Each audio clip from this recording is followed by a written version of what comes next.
first of all, we in Toledo are very, very excited about the task force that you just talked about. It's so exciting, I can hardly sit in my seat. And the new law that was passed by Teresa Fetter's been behind that. Like, I mean, it's Christmas. And while we love to sit back and celebrate, we bring not so great news, things that we need to be working on in the future, in the very near future. So our research study took about 3 years in total from beginning to end. What we did is we cut across 5 cities. Our hope was to have 8 cities involved. We got 5 cities. Those were Cincinnati, Cleveland, Columbus, Dayton, and Toledo. And we created a survey hoping to capture some people who had been victims of the child sex trade, adults who are current victims of the sex trade, not people choosing. And we were able to get, I believe, a little over 300 participants in those 5 cities. We hired data collectors in the cities. Well, when we say hired, we gave them a little stipend. It was really their commitment to do it. And they started out by having 2 seats. Those were 2 people involved in the sex trade. And they gave them a coupon and they took the survey. After they took the survey, these people were given 5 coupons and they went out and they gave the coupons out, and then the process kept going. And that's sort of a social networking thing where you can get to underground markets by word of mouth. And so that was the methodology. We had an advocate there as well as a data collector in case someone came in and they needed help. We had someone there available and trained to talk to them and link them with services. Is there anything else that we had in the methodology? This is Tasha Purdue, and we did this research together, so she knows a lot of the things I might not remember. I would just say that the minimum age that they could be to take the survey was 16. We were trying for a slightly younger age. We wanted 14, but the Institutional Review Board ran into some problems with that. So we were approved for 16 and older, and we did do some screening throughout just to make sure they were the age that they said they were. So, and then we had some questions at the beginning and a question at the end so that we could compare those questions to see if, through the course of the time, if that answer changed, then maybe all those responses were questionable.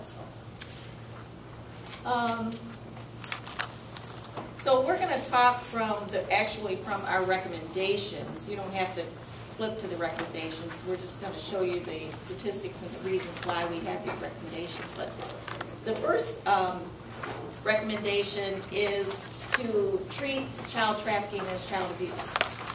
Well, that's nothing new to people in this room. We understand that child trafficking is child abuse. But we wanted to make sure that we did capture that.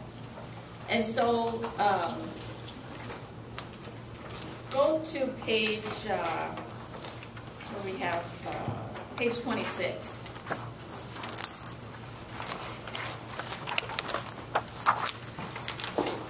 What we did is we took the statistics, and you can look at those if you enjoy reading about numbers. And we took those indicators that were statistically significant. And statistically significant means it's probably not by chance. And so we only used those that either had a high number of people that experienced that or those indicators that were statistically significant. And what we did is we asked people, they were adults, and we asked them were you involved in the sex trade before age 18? If you were, what was happening in your life 6 months to a year before you became trafficked? Because it's very important. It's good to identify trafficking victims and get them services. Even better, to identify those high-risk behaviors and do early intervention, divert those kids before they're trafficked. And so that's really what we were interested in, getting them before, what was happening before you were trafficked. And 6 months to a year before they were trafficked, or at least a year before they were trafficked, we had a high rate of runaways. Okay, I think, I can't remember the statistic, do you know, 66% or 63% had run away from home at least once, 6 months or a year before they're trafficked. Then we looked at the response to runaways. And in Ohio, it seems that kids run away, and then social workers like me wait for them to run back, and then we do an intervention. That's not a good way. The kids are on the run, and then they're trafficked, and we're waiting for them to run back. That practice has to end. So we have to be able to identify that those kids that are on the run with these other risk factors, maybe those are kids that we need to be intervening with now, either going to get them or as soon as they come back or getting an intervention if it's their first runaway. So we wanted one of our second recommendation is a better response to runaways. Logging the information in, not good enough. Education. Victims who were at high risk, who were soon trafficked, they had difficulty in school that was statistically significant, and or they had already dropped out of school. So those kids that are in school that are having a difficult time are the ones that are at high risk. Sexual assault, very high. What was the statistic on rape? Do you remember? I think it was 50. It was statistically significant. Highly correlated with becoming a victim. So people on sex assault response teams, that should be an indicator, a strong indicator for them to make a referral or to do something. Court appearances. We found kids that had interacted with law enforcement and or had spent time in juvenile detention. So they had appeared in court at some time before they were trafficked. That is another place where high-risk kids are being seen to people who can make a difference and do comprehensive assessments and divert those kids. Using drugs and alcohol. That was not statistically significant. Although a high number of youth had been involved in using drugs and alcohol, they weren't necessarily addicted to drugs and alcohol. These weren't kids that are out, trading sex because they're addicted to drugs and alcohol. They did use these things, and the risk there is that put them in proximity of buyers, sellers, and traffickers at the same time that it's impairing their reasoning. So that becomes a risk factor. Emotional abuse was highly correlated with becoming a victim of sex trafficking. Now, when you look at the national data and the Ohio data, you're going to see emotional abuse not very high, but for trafficking victims, very high. So I would think probably in general, kids are suffering more emotional abuse than we can actually identify, because that's very difficult to identify and to protect kids. So for this population, that was high.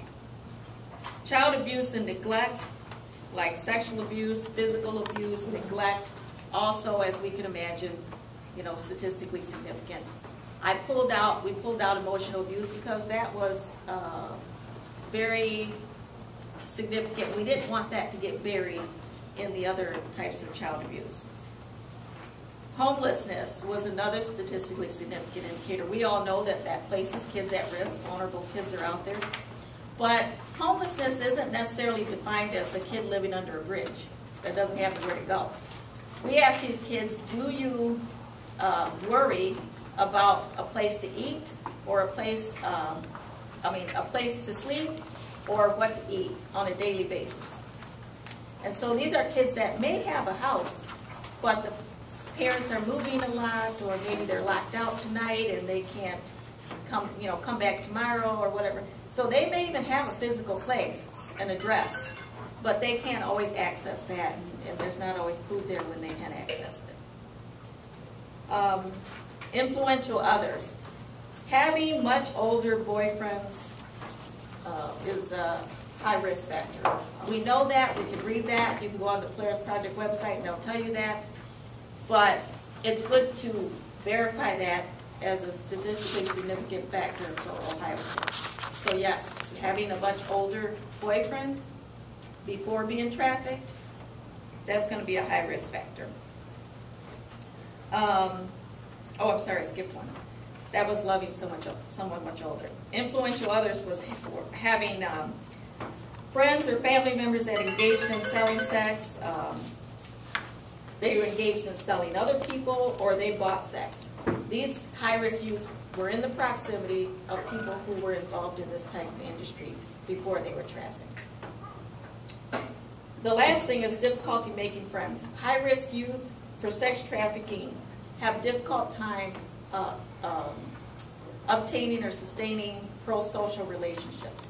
So if you see these kids in school and they're having a difficult time, they don't really have friends, and the friends that they have are not really pro-social, that's going to be a statistically significant high-risk factor for these kids.